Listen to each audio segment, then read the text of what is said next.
À 3 mois de la tenue des élections, le président de la centrale électorale suspend le secrétaire exécutif de cette institution d'appui à la démocratie, Mabikou Totokani, pour une faute lourde.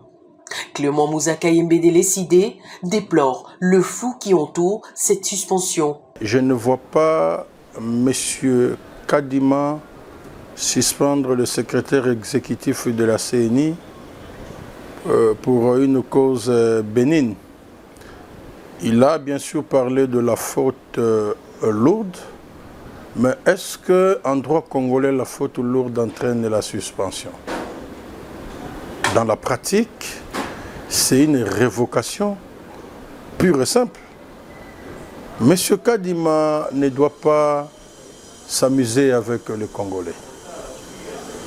Il doit savoir que nous sommes suffisamment informés de ce qui se passe à la CENI.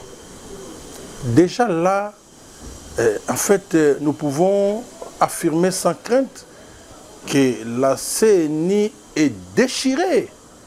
C'est une CENI à la merci de M. Tshisekedi, ça tout le monde le sait. Ça, ce n'est pas une CENI pour organiser des élections justes au Congo. Pour Joe Mayele, communicateur de l'Union sacrée, c'est une question de respect de texte, car nul n'est au-dessus de la loi. Ici, il faudrait partir dans une logique administrative, prendre la CENI, concevoir la CENI comme un appareil administratif qui fait qu'il y a la ressource humaine. Lorsque une pièce de la ressource humaine ne respecte pas les pour et les contours de cette administration, il doit être sanctionné.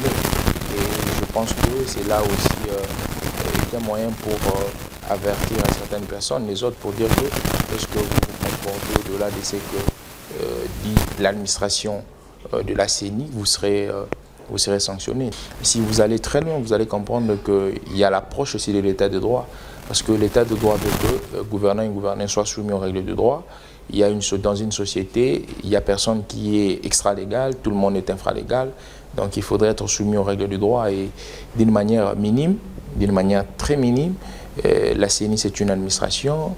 Prenons ça aussi dans une approche systémique où il y a un système qui est un État et puis il y a des sous-systèmes, des éléments qui sont en interaction. Conformément au texte administratif, cette suspension ne devra pas dépasser 15 jours.